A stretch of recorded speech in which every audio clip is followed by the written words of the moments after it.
All right, what is up, everyone? Welcome back to another episode here on the Lure Lab. As always, I am your host, the Captain Andrew Full, and today's episode is going to be a really fun one. Something I'm extremely passionate about, and that is drop shot fishing for smallmouth. Being a guide on the Great Lakes, it's one of the most pivotal tools in our boat to put in giant smallmouth on the deck, not just for us as anglers, but also for our clients. And I reached out to a friend over in Minnesota, Trevor Lowe, and he is also a guide on Mille Lake and does a lot of stuff with Omnia. And I figured we would get him on here and we're going to talk about our top three spring smallmouth drop shot baits. And I couldn't be ever more excited to talk about this one. The last week guiding for me, the drop shot has been huge over here on Lake Erie, and it normally isn't that way for me this early on in the May when the water temp is below 50 degrees. And I can't wait to share what baits we've been using. But first and forward, let's get Trevor on here and see what's going on. Hey, Trevor, how are you, man? It's been a long time. Good, good. How you doing? Good, Yeah, good. I think the first time we had you on Serious Angler was just an episode with you and I. So that was fun. And yeah, it was now hopefully you'll be a mainstay going forward with like all the changes and stuff that for Omnia sure. has coming. It's pretty awesome, No, it's always good to jump on with you guys and talk fishing.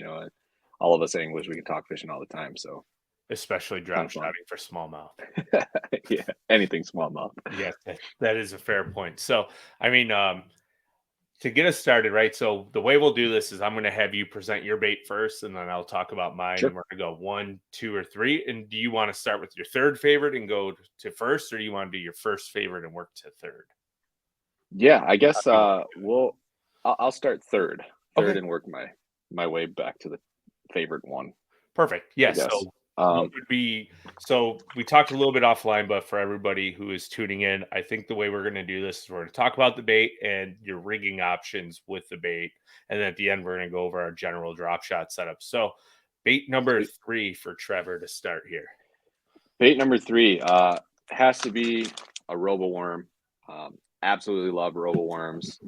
Just their standard drop shot worm. This is Aaron's Magic, and then this one is Morning Dawn, and they're super awesome. Just that standard straight tail. A lot of action in the water. They stick up, nice and horizontally in that water column, and generally, I'm just casting them around boulders, and that's going to be I guess, a common theme with smallmouth fishing, whether you're targeting, throwing at specific targets and that sort of stuff. But generally, I have it on a Hayabusa DSR 132. This is a size two. I like a size two. It's smaller. It'll pin the fish, and they can't really spit it as much. But you can go with a size one hook to make it a little bit larger if you want. These two robo worms happen to be the 6 inch. So I know we're talking smallmouth. They do have, I think it's like a 4.5 inch as well that they offer, and that's a little bit more of a smallmouth size. But I mean, don't get me wrong, they'll eat the 6 inch, no problem. And then it also doubles as a largemouth bait sometimes too. So Yeah, for sure. So when you're fishing that robo worm, are you just dead sticking it or do you give it a little bit of a wiggle on a slack line? yeah, yeah, I do a little wiggle on the slack line. It kind of depends on the bait. Sometimes you use drop shot baits that'll float, and so you can just kind of let the motion of the waves and everything kind of work the lure and just let that thing go. Or if you're drop shotting in some sort of current, that's the same deal with that. You can just let the current do the work. Uh, with with these, like I said, it doubles as a largemouth bait for me. So generally, I'm throwing this on like a 7-1 medium action spinning rod. Uh, Paired that with like a size 3000 spinning reel, and it's usually 10-pound braid to like an 8-pound fluorocarbon leader. That's usually my jam. Fantastic. So my third bait that I'm going to talk about, and right now on Lake Erie on my side, fish are heavily on like a bait fish pattern. So you're going to see three bait fish pattern colors in baits for me. But the first one is going to be the CJ Smasher, the 3-inch bait that the Johnston brothers collabed with Spro and came out with. This color is a nasty shad. Anything that's super translucent has some chartreuse and yellow flake in it and like a purple highlight on the top. This is big for me when they're really feeding on smaller shad. And the hook I'm going to use is an Ichikawa CT5 size 2. This has become my favorite drop shot hook. Um, it sticks fish really, really well. And I really like this too because it tends to stay very horizontal in the water and you can dead stick it, just give it the slightest action on a slack line, and smallmouth will come far away on my bank alive and see it and come over and inspect it and hopefully most of the time grab it. But you know how finicky they can be. And then setup, I'm using a 7'2" spinning rod in medium action, and I'm using 8-pound braid to a 6 or 8 pound fluorocarbon with a 3/8 to a ½ ounce drop shot leader, and usually like 18 to 24-inch leader from hook to weight because of the fact that a lot right now my smallmouth are feeding up on alawite Hmm. shiners. So I want something that's above their head and making them come up to eat to naturally present that bait to what they're looking at in the water column. Yeah, I think that's something that's not talked about enough. It's that the length of your leader, just so that smallmouth are sight feeders. They're not always looking down, and that's definitely something that you should key in on when you're throwing a drop shot, especially if it's around cover. Sometimes, especially on the lax, early season, you get that like algae slime on the rocks and that sort of stuff. So, if your drop shot leader is too short, that bait gets kind of bogged down in that stuff. So, having it up a little bit higher sometimes gets you more bites. But Absolutely. And it all depends on the day too. Like if it's cloudy, I'll actually go to like a 12-inch leader just because their vision, as you said, right? They can't see quite as far because it's not bright. So I want to mhm, try to get it down to them at a lower level so it looks like an easier meal and they're able to track and find that bait easier. But when it's sunny, like if I can get away with a 3-foot leader and that's what they yeah, want, I will because they're feeding up anyways. A lot of times those baitfish schools are 10 to 20 feet above their head and they're coming up off the bottom to eat it. So it's mhm, just paying attention to the conditions and what the fish are feeding on. sure, Huge absolutely, with drop shot. So let's move into it, right? Like we're kind of going to fly through this because drop shot yeah, absolutely, baits is relatively simple deal to talk about, but it's more complex on the way you fish it. But I'm always intrigued on nose hooking and thread hooking. So, what is your bait hmm. number two, Trevor? Bait number two, a tried and true. This is the flatworm. Obviously, everybody knows this thing kind of took the world by storm when it came out, and people were buying and reselling them for $30 a bag. Oh, it was ridiculous during COVID Yeah. when you in order to buy a pack of brownback flatworms, they were like $48 a bag on eBay, and I'm like, oh, I'm glad Jeez. I bought 30 bags when they Yeah. came in stock. Seriously. Yeah, I mean, and I generally keep it pretty standard on the colors. Green pumpkin's a great color for me. This one is just a different iteration of it. This is Green Pumpkin Party. So it's got a little bit of purple, got a little bit of spice in there as well. And then the other one would just be natural shad. It's a great like goby imitator, just bait fish, minnow imitator. So generally nose hooking that as well. But another way that you can do it is with a one-aught straight shank, like a flipping hook. And so generally, if I'm using that, it's going to be on like a medium action rod, just a little bit more backbone to it. With the flatworm, I have found that I can uh, texapose it with like a size 2-aught EWG. I found that to be pretty successful, especially up where you guys are at. And I was fishing up on Oneida. You get a little bit of grass up there, and the smallmouth get up into that grass a little bit. So, having a texaposed flatworm and kind of working it back to you rather than just dead sticking it at targets, got me a couple bites when I was up there. But with Mille Lacs, it's primarily boulders out there. There are some reefs that have a little bit of grass on it, so that's a definitely a player when you get into those reefs that have grass in there. So let me But ask you this one. When you nose hook the flatworm, right? Are you one that goes through it and out like the hook above it, or do you like kind of weed it half through the nose so the bait is just laying so the hook is kind of inside the bait and not sticking out? If you know what I mean, or do you want me to like pull yeah, it out and present it? No, I generally I have that whole hook exposed. And some guys will, they kind of go in the nose per se and then out the top. I like to go, like, if you're thinking about it, under the chin, just get it right under the chin, go right through the top. So that's generally how I do it. Um, I think it gives it a little bit more the gives the bait a little bit more freedom to pivot around on that hook point or on that hook shank, rather than kind of threading it through the nose and out the top. So that's the way I usually do it. The only thing that drives me nuts about a flatworm is how much it sinks.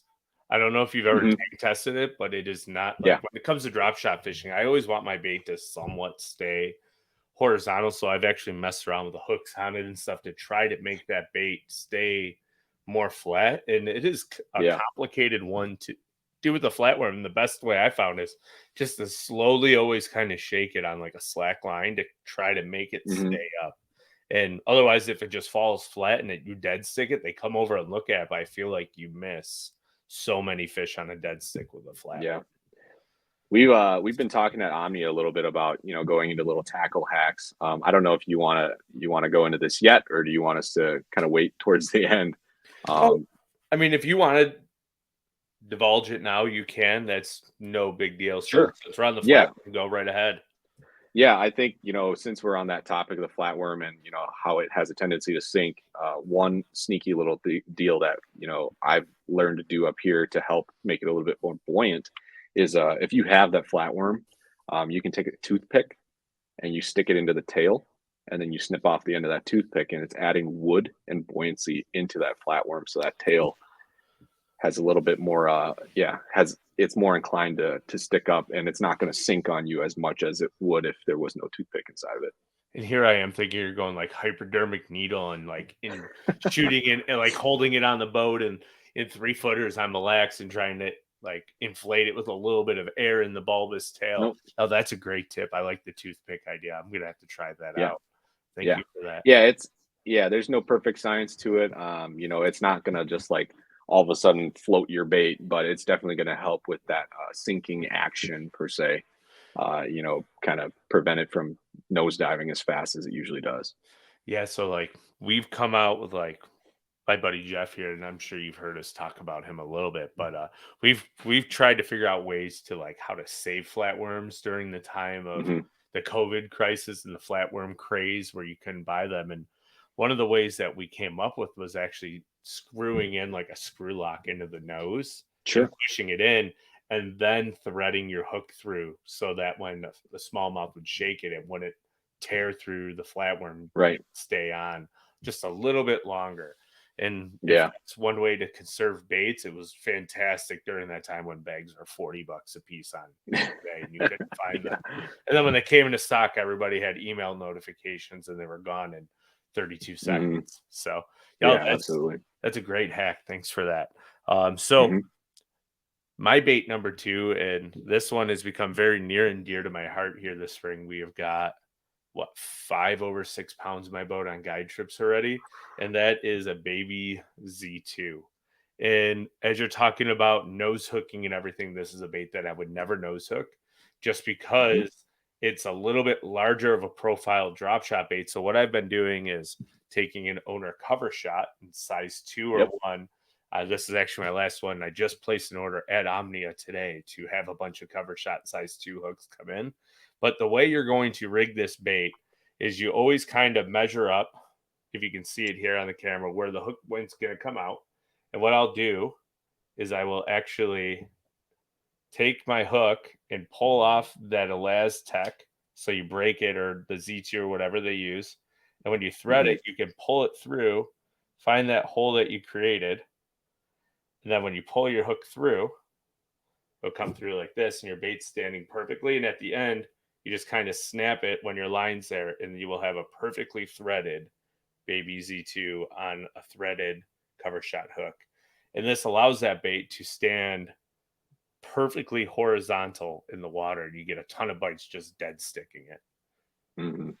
I love this thing so far this spring. Yeah, that Z2 is legit. It's I know we're talking drop shots, but I mean it's a killer in terms of like early springtime shallow water when they're pushing up, and man, you can just whale on them on that Z2, and you can catch 100 fish on one of them.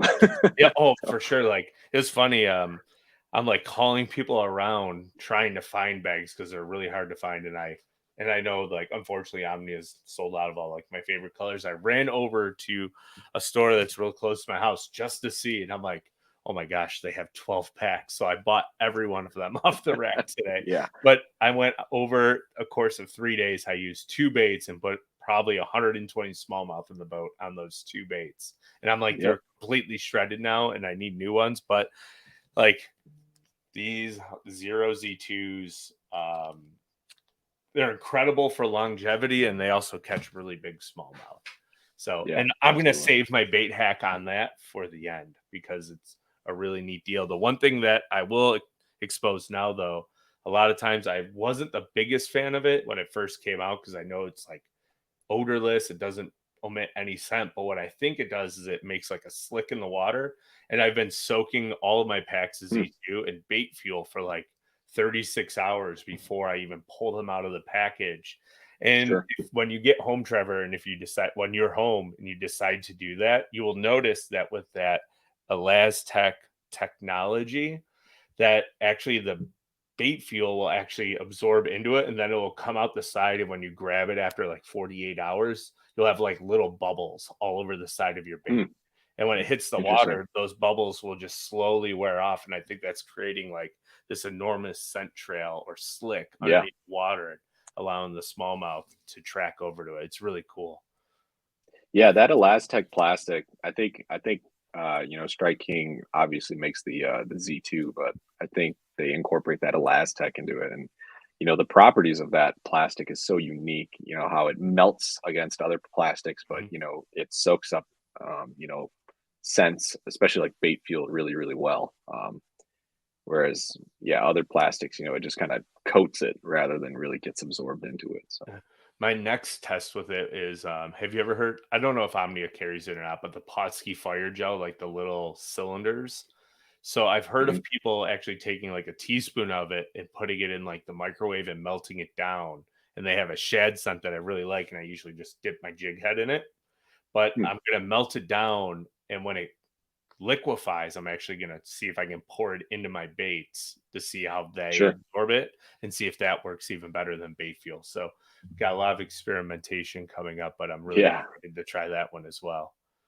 Yeah, we just Omnia just brought in a new vendor called Bambooey Bear. I don't know if Mm. you've heard of that. It's like a Is that like the literally a cylinder hype. tube and a needle hypodermic needle that you stick Yeah, yeah, to infuse yeah. scents? Saw the video. Yeah, that thing is it's wild. I mean, that needle, you talk about like you're gonna stab somebody in the neck with it.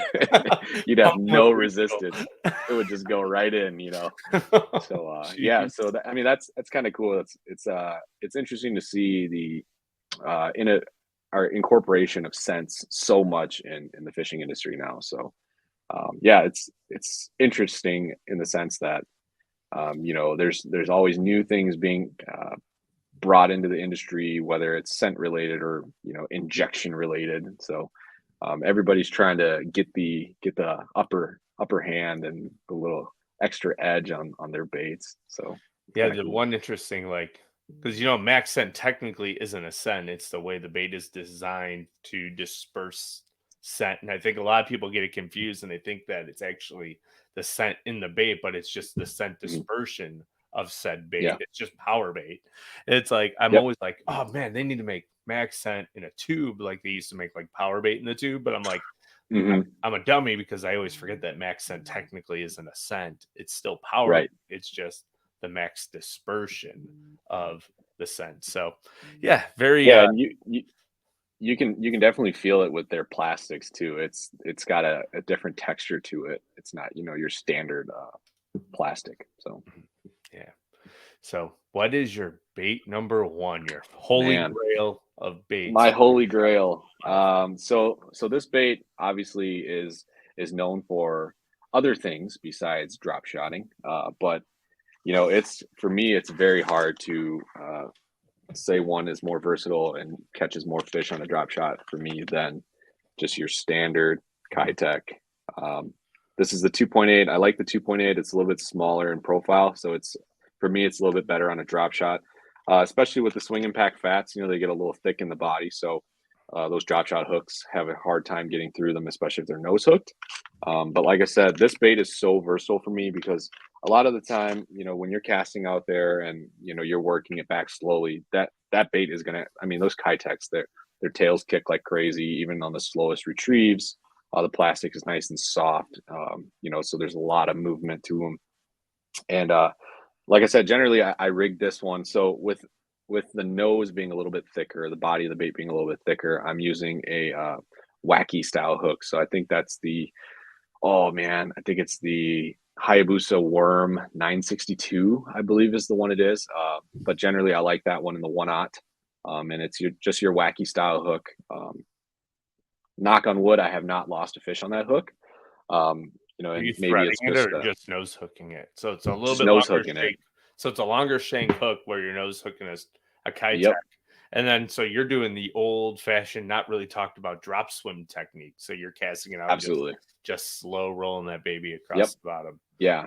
Yeah, you can work it slow or you can drop swim it. And so a couple ways I do it. Like I said, the first one is with that wacky hook. It's kind of like an octopus shaped hook, so it's a little bit rounder. It gives you a little bit more room for that thick nose of that Kitech to really sit well on the hook shank. And then the second way is obviously, Texaposing it, Texas rigging it, especially if I'm around grass. Like I said, works great for largemouth as well. But when smallmouth get into that grassy stuff, this is an absolute killer. And um, apart from the swing impact, the easy shiner is also another good one because it's got that skinnier, flatter profile to it. So it's that Texas rigged EWG can come through it pretty good, and you can stick fish. And if you're using a medium action rod, you don't really have to worry too much about playing them. You've got a little bit more backbone, and you can drive that hook when you're setting the hook. So absolutely love my Kitex. But setup is pretty standard. It's just that 7-1 medium, size 3,000, 4,000 reel, depending on what you like.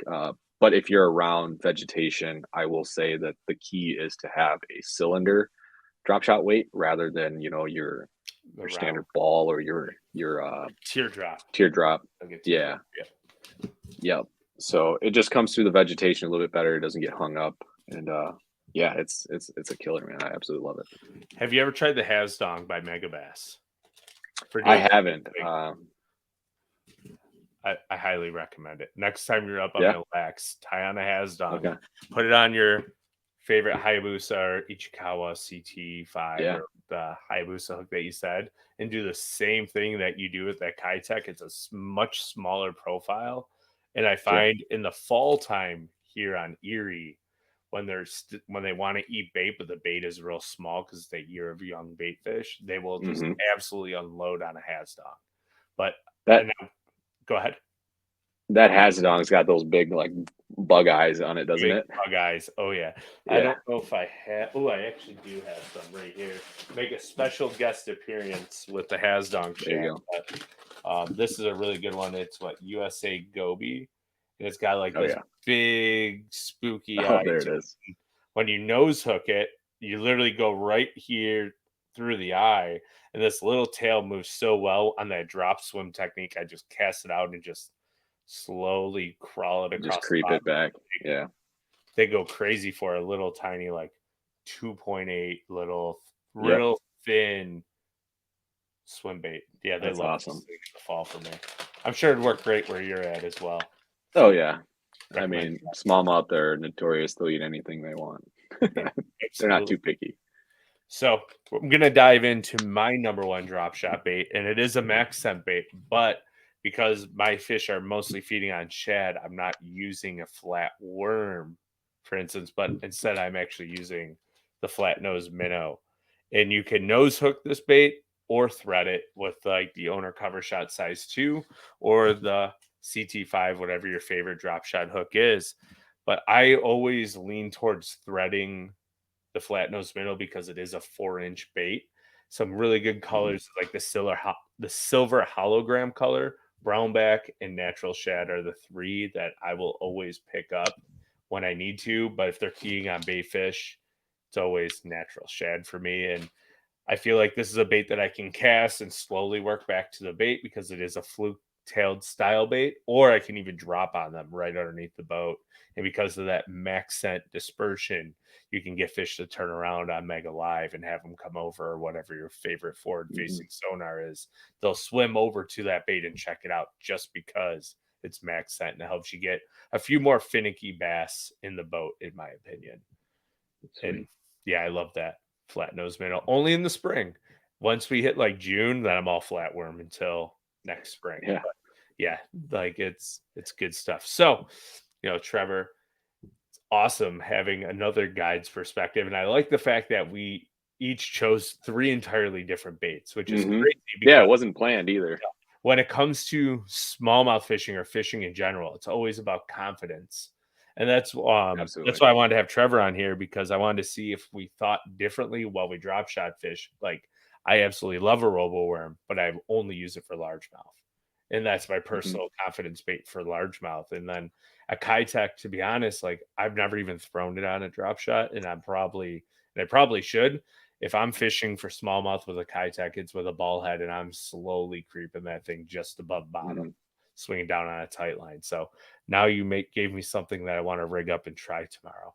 Thanks. Yeah, absolutely. With the Kitex, you'd be surprised, if you're casting at a fish, they see that thing as it falls down on that pendulum, and it's swimming down, that tail's kicking as it's going down, and they'll just come up and pick it up on the fall, so It's, yeah, it's a killer bait. Like I said, it's super versatile. You can and especially sometimes in the spring, if you've got good water visibility or clarity, you can see 15 feet down or so. You might be casting at a boulder that's in 15 feet of water, and you see a fish on there on your forward facing sonar or whatnot, and you don't realize it's actually on a bed. And so that bait fish imitation it just gets them riled up. I mean, yeah, they'll pick it up right away. So I love yeah, it. awesome. And I just want to note too, like I use all of the same drop shot setups when I'm casting, but if I'm going to fish vertically up and down in like 30 plus foot of water on Erie, I will shorten up my rod to a 610 medium light just so I can Hmm. get it quicker, have more control right in front of the trolling motor. But all 3,000 or 4,000 size reels, because as you increase the reel size, and this is something that I feel like should be talked about more, you get smoother drag with Oh your yeah. bigger reel sizes, and you're able to fish actually a lot lighter leader because that drag is so much more smooth. So you have more control over the fish and you don't break as many fish off. And with smallmouth, they love to race to the surface, bigger reel, more real size circumference, so you can actually gain on them a lot quicker as well. So Yeah, that's I'm glad you mentioned that. I didn't go into the setup that I use for that flatworm, but generally if I'm throwing a flatworm, it's around, it's a lot of um vertical dropping right on their nose. And I do like that 610 medium light because, if you're right off the edge of the end of the boat, the front of the boat, and you lift up, I like to have a lot of bend in my rod so that it absorbs that hook set and those initial surges. If I'm casting out my drop shot a little bit out further, I can get away with a 7-1 medium or something like mhm, that. So I really do like that medium light action for vertical fishing. absolutely. So, Trevor, before we end the show, we talked about offline. We do have a customization question by Do It Molds, and I know Omnia sells Do It Mold stuff. I do believe, correct? So, like Yep. Do It Molds, you can pour your own drop shot baits, pour your own drop shot weights if you wanted, and customize everything through and through. So, the final question of the show, Trevor, is there a modification that you do to any of these drop shot baits to help you increase your hookup and land ratio, or just maybe get a few extra bites besides the toothpick and a flatworm? Because that was Yeah. killer. Honestly, there isn't a whole lot. I think the only modification or the tackle hack I will say is, we talked about a Kitech and how generally speaking, you're throwing it on a ball head and you're crawling it on the bottom. What I love about that versatility and using it as a drop shot bait is, once you tear that head up, you can use it as a drop shot bait Yep. if you're nose hooking it, because the inside core of that bait might be a little torn up, but the the top and the bottom of that nose is still perfectly usable for drop shotting. So just a way to increase the life of a Kitech. So after you're done throwing it on a ball head, if it still has a tail, save it and you can throw it on a drop shot. I like that tip a lot.